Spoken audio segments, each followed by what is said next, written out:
ligar pela primeira vez, às vezes você sente que você conheceu sua mãe pela primeira vez através das entrevistas dela que você assiste? Sempre. Sempre.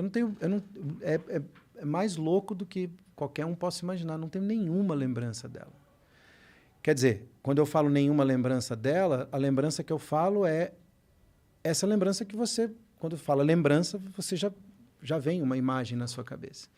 Muitas das coisas que formam na minha cabeça sobre ela, eu não sei se foi experiência minha ou alguém me contou. Então, eu não me aproprio daquilo, né? Porque pode ser que eu cometa algum equívoco nesse sentido. Então, durante muito tempo, as entrevistas foram um bom local de acolhimento mesmo, de entender as nuances, né? Os detalhes. Mas, assim, óbvio, as pessoas com quem eu já me relacionei, que conheceram ela pessoalmente, meu pai mesmo, tudo isso é muito importante, né? Para juntar. Quando o Júlio Maria escreveu a biografia dela, que ele me mandou a primeira edição, né? Ainda num caderno, antes mesmo de ser o livro, que ele queria que eu lesse, eu falei, não, vou ler e vou te dar um feedback. Ele falou, pô, vou ficar muito feliz se você me der um feedback. E eu fui lendo aquilo, e a sensação, e foi o que eu disse para ele, falei, a sensação que eu tive é aquela de quando você resolve fazer aquela faxina grande em casa, que aí você tira todos os móveis da sala, tudo, tira tudo, enrola tapete, dobra as cortinas para cima, tudo para dar aquela geralzona, aí você começa a achar uns trem que você tinha perdido, fazia um tempão que você estava aqui, falei que não tinha jogado fora, aquela peça de quebra-cabeça, daquele quebra-cabeça que você jogou fora porque você não encontrava a quina. É isso. O livro fez isso comigo. Juntou um monte de coisa. De ponta solta, né? Um monte, mas um monte. Eu falei para ele, falei, cara, só tenho que te agradecer. Porque você botou sentido num monte de coisa que eu achava que era e agora vendo, eu tô mais seguro, né? Porque, óbvio, o João, que viveu muito mais tempo com ela e ele tem lembranças muito mais vívidas, ele me traz um feedback. Meu pai me trouxe outro. Algumas pessoas que trabalharam com ela me trazem outro. Mas quando você vê um livro onde um cara falou com todo mundo e ele organiza essas ideias de uma forma, com um discurso, para mim, que não tive essa sorte, cara, é um material incrível. Precioso eu demais, entendi né? muito mais coisa, entendeu? Então, assim, por um lado, é muito triste você precisar desses subterfúgios para você conhecer sua mãe. Isso é óbvio, né? Pesado e triste, não tem o que falar. Mas é o que temos para o jantar hoje. Tem gente que eu não não vou tem. abrir mão. Exato. É. E eu não vou abrir mão disso. Eu quero... Diante de tudo que é ruim ter só isso, poderia ser pior não ter nem isso. Exatamente. Né? Que muita gente não tem nem isso. E então, outra coisa que mudou, assim, foi mudando minha vida ao longo do tempo, foi o próprio distanciamento do fato em si, né?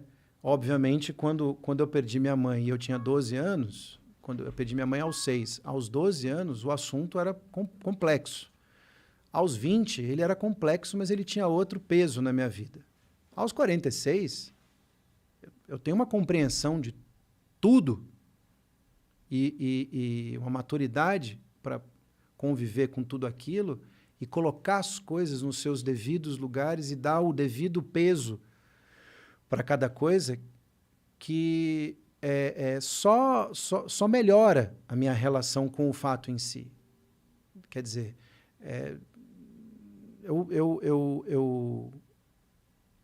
eu aprendo muito mais a cada momento que fica mais distante, porque eu começo a ter uma frieza para olhar determinadas coisas. Então, por exemplo,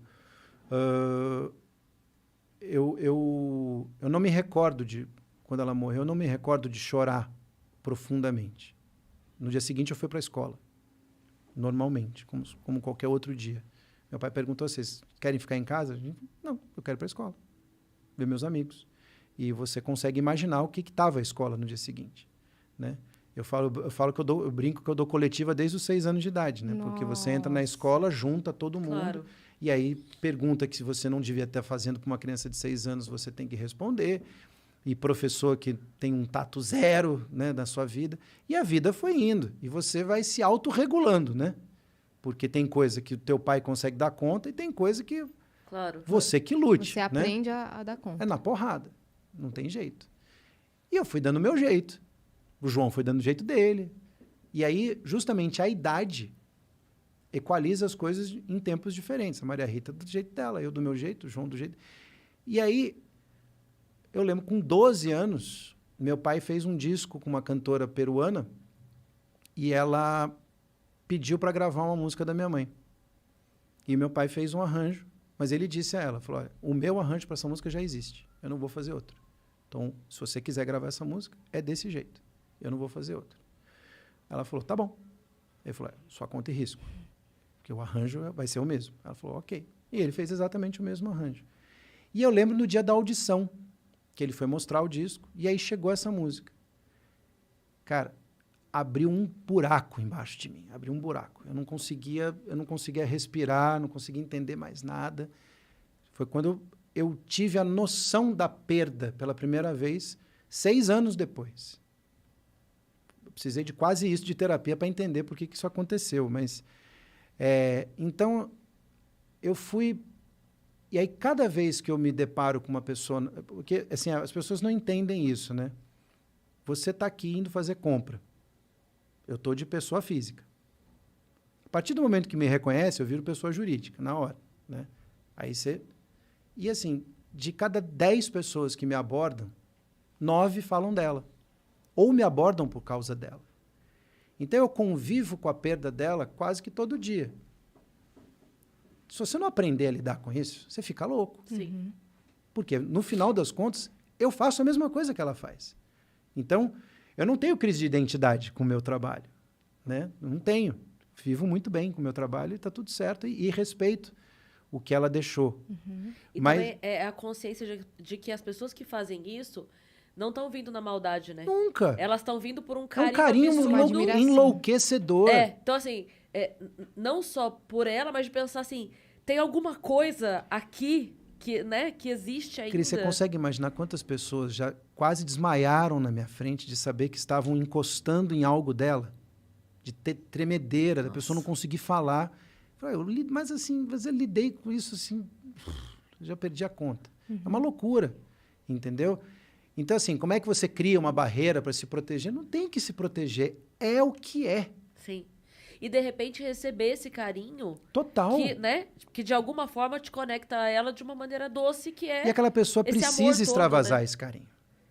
E a única forma que ela vai conseguir extravasar esse incrível carinho é isso. se eu receber ele. Porque Senão, Sim. aquele se eu fã bloquear, Sim. vai fazer mal para ela. aquele fã também ficou órfão Total. de onde depositar o carinho. Então, quando vê um ser que veio dela e que também tem um trabalho que dá continuidade ao legado dela, se sente muito... É uma maluquice, mas assim, foi o que eu falei. Assim, se esse é o roteiro da minha vida, bora lá, entendeu? Vou abraçar, né? Vamos para cima, entendeu?